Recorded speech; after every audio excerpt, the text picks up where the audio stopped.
지금요, 그 기사들을 좀 보셨을 거지만 작년만 하더라도 많은 사람들이 주식과 코인으로 돈을 벌고 해가지고 돈 잔치였죠? 그래서 자발적으로 일을 하지 않는 사람들 되게 많았어요. 그러니까 이제 어떻게 됩니까? 어떻게 보면 이게 지금 제일 중요한 얘기를 하는 건데, 이게 생산이 안 됐어요. 생산 자체가 생산력이 많이 떨어졌어요. 좀 서두에서 먼저 말씀을 좀 드리고 가야 될 것 같은데, 기사에도 없는 거고요. 그냥 제 이제 하나의 의견이고, 뭐 뇌피셜일 수도 있고 그래요. 근데 제가 느꼈던 부분이 2018년부터 느꼈던 부분이라 좀 말씀 좀 드려보고자 합니다. 코인 자체는 신흥적인 그런 어떤 자산 시장이잖아요. 새로운 자산 시장이잖아요. 그래서 이런 자산 시장에서 많은 부자들이 또 생겼습니다. 코인 쪽으로 많이 부자들이 생겼습니다. 그런데 여러분, 이 사이클을 지금 감지하셨다시피 코인으로 돈을 많이 번 사람들이 생겨날 때쯤에, 그리고 막 자랑하고, 우리가 지금 한국에서 봤을 때 막 현수막 걸고 퇴사합니다, 뭐 합니다, 이걸로 뭐 몇백억, 몇십억을 벌었습니다, 이런 소식들이 막 나오기 시작할 때 어떻습니까? 시장에서 이상한 기류가 흐릅니다. 그거를 탁 쳐내려고 합니다. 우리나라도 마찬가지예요. 제가 느낀 거는 뭐냐면 2018년 박상기 사건을 여러분 기억하실 겁니다. 좀 어이없었죠. 단순히 법률적인 그런 개입도 아니고요. 단순히 그 구두 개입이었어요. 법무부 장관의 그 구두 개입으로서 시장이 박살나는 그런 사건을 겪었습니다. 이 사건에 대해서는 말들이 많습니다. 원래 내려가야 되는데 정부에서 도와준 것이다 라고 정부 예찬론자분들도 계세요. 박상기란 인물이 아니었으면은 많은 젊은이들이 큰 돈을 잃었을 것이다. 그래서 이 사람이 도와준 것이다 라고 주장하시는 분들도 많아요. 제가 박상기 이야기할 때마다 자꾸 그러신 분들이 한두씩 나오더라고요. 근데 아무튼 저는 그런 얘기를 하려는 것이 아니라, 뭔가 많은 부자들이 생기고 자꾸 막 그렇게 해가지고 시장을 어지럽히고 사람들이 근로 의욕을 꺾어버린다면은 어떻게 되겠습니까? 여러분, 코인으로 돈 벌었다 작년 또 기억하실 거고 2017년 기억하실 겁니다. 회사 분위기 어땠습니까?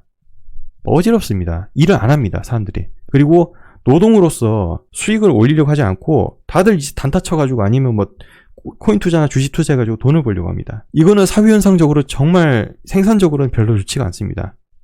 그래서 이런 사건이 이제 자꾸 일어난 이유가 저는 뭐라고 생각하냐면, 2018년 박상기고 이번에는 또 제가 보기엔 연준의 금리 인상인 것 같은데, 제가 왜 그러냐면, 일을 하지 않고 금융소득으로 돈을 버는 자들, 이런 사람들이 자꾸 많아지면 사회의 생산성이 떨어집니다. 이거 일을 하지 않는다는 거죠. 그러니까 일하러 가라라는 이 시그널이지 않나, 저는 그렇게 생각합니다. 자꾸 붕 떠버리고 일하는 것에 대한 가치가 자꾸 떨어져 버리면 안 되죠. 그리고 자꾸 이 개미들이요, 이 노예들이 자꾸 위로 올라가면 안 됩니다. 별로 이 기득권들은 좋아하지 않습니다. 그냥 걷어차버립니다. 이 올라가는 사다리를 걷어차버리고 이걸 차단해버립니다. 왜냐하면 노예들은 노예들로 계속 있어야 되거든요. 이 계층을 지켜줘야 되는데 자꾸 그거를 시장을 어지럽히려고 하면은 그건 좋은 모습이 아닌 거죠. 그러니까 이번에도 보셨다시피 많은 사람들이 금융소득으로 돈을 벌면서 어떤 일이 있었습니까? 많은 명품들을 샀습니다. 명품 리셀 가격 계속 올라갔죠. 근데 최근에 이제 내려간 모습 보이고 있죠. 그래서 제가 텔레그램으로 공유 드렸고, 그러니까 이런 비정상적이었던 모습을 다시 정상화시켜 놓는데 어느 정도 또 시간이 걸리겠죠. 그리고 그 사이클을 이미 2018년부터 겪으셨던 분들은 이미 겪으셨잖아요. 그걸 보셨잖아요. 다시 지금 뭐 하고 있습니까? 지금 보시면은 처음에 이제 NFT 한때 막 유행하다가 P2E, 그리고 뭐 M2E, 지금은 뭐 합니까? 이제 Work to Earn, WT로 이제 돌아가는 추세죠. 다시 이제 일하러 가야 됩니다. 뭐 이런 거 할 필요 없고, 붕붕 떠는 거 할 필요 없고, 다시 그 돌아가라는 시그널이라고 저는 생각을 합니다. 그러니까 사람들은 일을 해야 돼요. 그러니까 이런 맥락에서 좀 오늘은 좀 살펴봤으면 좋겠고요. 그동안에 우리가 얼마나 거짓된 정보와 선동 속에서 이런 시장에 대한 흐름 자체를 판단하는데 방해를 받았는지를 한번 생각해보는 시간 가졌으면 좋겠습니다.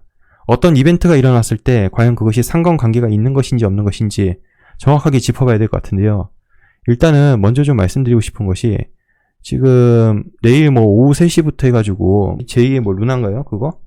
상장한다고 하는데 어쩔 수 없습니다. 이미 돈을 잃어버린 사람이 많고 다시 돈을 복구하고자 하는 그 욕망들이 있기 때문에, 그 니즈가 맞았기 때문에 또 이것이 돌고 돌겠죠. 세계 주요 파생상품 거래소 작년 거래량이라고 있는데 이게 사실 2010년 기준입니다. 10몇 년이 지났는데요. 이때 영광 잊을 수가 없죠. 그러니까 한국이란 이 한민족을 무시해서는 안 된다. 작은 나라지만은 파생상품 거래에서는 거래량은 세계 어느 나라보다는 1등입니다. 좀 많이 깨달으셨던 부분이 있지만은 한국 거래소에 상장하는 코인들 보면 대부분 설거지들이 많습니다. 이상하게 한국 거래소 상장을 해서는 떡락을 맞이합니다.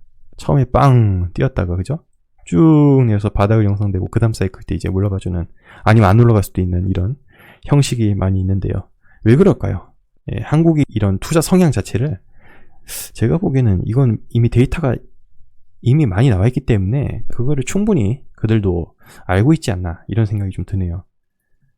그래서 어쩔 수 없어요. 이게 자체가, 이 흐름 자체는. 제가 저희 넷플릭스에 있는 영화라고 하긴 너무 짧습니다. 다큐멘터리라고 보시면 될 것 같은데, 아직 안 보신 분들 있다면 이번 주말을 이용하셔가지고 꼭 보셨으면 좋겠습니다. 익스플레인, 돈을 해설하다. 여기 코인 얘기도 나와요. 회차가 뭐 5회차가 있는데요. 벼락부자 되는 법, 이걸 좀 보시면은, 여기 보시면은 사람들은 왜 금융 사기를 당하는가? 황당한 사기는 오래전부터 있었고 비슷한 수법으로 여전히 상행한다. 기술의 발전은 더 쉽게 속인다. 정말 와닿습니다. 인터넷이 없던 시절에도요, 이 폰지 사기, 아니면 뭐 금융 사기, 이런 것들 이미 있었어요. 그리고 금융 사기를 당하지 않는 법이라는 책을 쓴 저자조차도 금융 사기를 당하는 웃지 못할 그런 해프닝도 있었죠.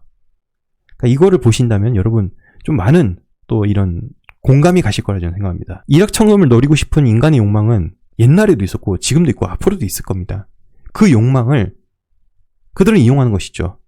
근데 일확천금을 노린다는 것이 그렇게 얘기를 하면은, 아유 그거 누가 당해, 이러지만은 막상 본인의 입장에서 그 상황이 들이닥치면은 절대 그 유혹을 이길 수가 없는 것이죠. 웬만한 멘탈로는 이기기 힘듭니다. 왜냐면 당장 돈을 벌 수 있다는 그런 유혹이 계속해서 오기 때문에 우리에게 그걸 절제하고 객관적으로 보고 냉철하게 계속 이렇게 멘탈을 이어나간다는 것은 매우 힘든 일입니다. 사실은 우리가 투자를 앞으로 계속 이어나가야 될 부분이 있는데, 그거를 계속 지속적으로 그런 유혹과 탐욕과 맞서면서 계속해서 컨트롤한 과정을, 저는 하나의 이런 수행, 그리고 뭐 수행이자 하나의 연습이자 제가 최종적으로 나아가야 될 그런 길이라고 저는 생각을 하는데요. 아무튼 이거 보시기 바랍니다. 이거랑 저 도박, 이거 두 개는 꼭 보세요. 확률이 낮다는 거 머리로 아는데 이번에 대박이 터질 것 같은 느낌. 우리도 코인 그렇게 사실 사는 분 많지 않습니까? 그러니까 코인을 사다 놓고 이것이 언젠간 오를 것이라는 그런 복권을 산 듯한 그 기분. 과연 내가 투자를 하고 있는 것인가, 복권을 사고 있는 것인가, 이런 생각이 좀 많이 들죠. 우리는 확률이 높은 게임을 하려고 놀고 하는 것입니다. 이전에 2021년처럼 그냥 이름 예쁜 걸 산다 해가지고 오르는 건 이제 싹 거쳐졌잖아요. 지금은 또 안 그렇잖아요. 그건 이제 유동성이 풍부할 때 그게 말이 되겠지만은, 그러니까 지금 같은 경우는 그나마 하더라도 확률이 높은 이 게임에 베팅을 하는 것이 더 현실적이겠죠. 그래서 내가 지금 도박을 하는 건지 투자를 하는 건지도 한번 이런 기회에 돌이켜보는 시간 가졌으면 좋겠습니다. 이거는 필수라고 생각합니다. 저는. 네, 필수. 절대 투자는 복권을 사는 것은 저는 아니라고 생각합니다. 정말 확률이 떨어지더라도 나 나름의 이 흔들리지 않은 가치와 기준, 명확한 기준과 근거는 있어야 된다 생각합니다. 그 근거가 최소한 3가지는 있어야 된다 생각합니다. 그리고 어떠한 기한을 둔다는 것은 매우 위험한 일입니다. 어떠한 기한, 즉 어떤 쓸 돈도 있는데, 대부분 그렇죠. 돈이 있는데 이때 이후엔 돈을 못 써요. 이때까지밖에 못 쓰는 돈들이 대부분이에요. 기한을 둔다는 자체는 이미 투자로서 이게 좀 안 좋습니다. 좋지는 않죠. 그러니까 소액으로 하란 말이, 어차피 소액은 내가 감당할 수 있는 선이라는 그 뜻이니까 그걸로 하면 되는데, 이게 참 사람이 개수 욕심이 참 너무 나죠.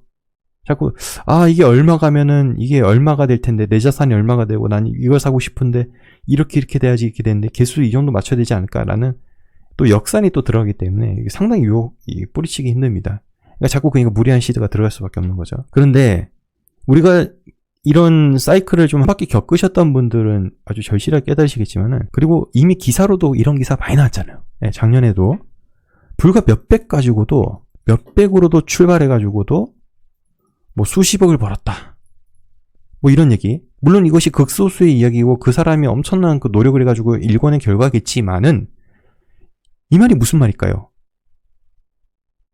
이 막 때려 붙는다고 정답이 아니라는 거죠. 예. 그러니까 암호화폐 시장 아시지 않습니까? 뭐 10배가 갈 수도 있고 심지어 운이 좀 100배가 갈 수도 있는 시장인데, 그러니까 무지성으로 때려잡는 게 아니라 정말 좋은 자리에 왔을 때, 좋은 자리에 와서 잡으면은 그것은 나중에 상승장 올 때 또 어마어마한 수익이 있는 거지 않습니까? 그러니까 결국 좋은 자리 잡아야 되는데, 아이고 그 좋은 자리 올지 안 올지 어떻게 하냐, 나는 그냥 뭐 이렇게 하겠다, 그렇게 하시면 되는 거고, 일정량이라도 놔둔다면은 만약에 이 기회가 이때 어느 정도 본인만의 그 기준선이 있지 않겠습니까? 이때 아니면 안 사겠다, 그럼 기준선 왔을 때 사면 되는 거고, 더 내려가면 그 이제 어느 정도 물려버리는 거고, 그 물리는 각오를 해가지고 사고, 이때가 안 오면 어떡할 건데? 안 오면 버려야죠. 과감하게 버리고 다른 거 타면 되죠. 그 원칙과 기준을 정해야 되는데 그것을 컨트롤하기가 쉽지가 않더라.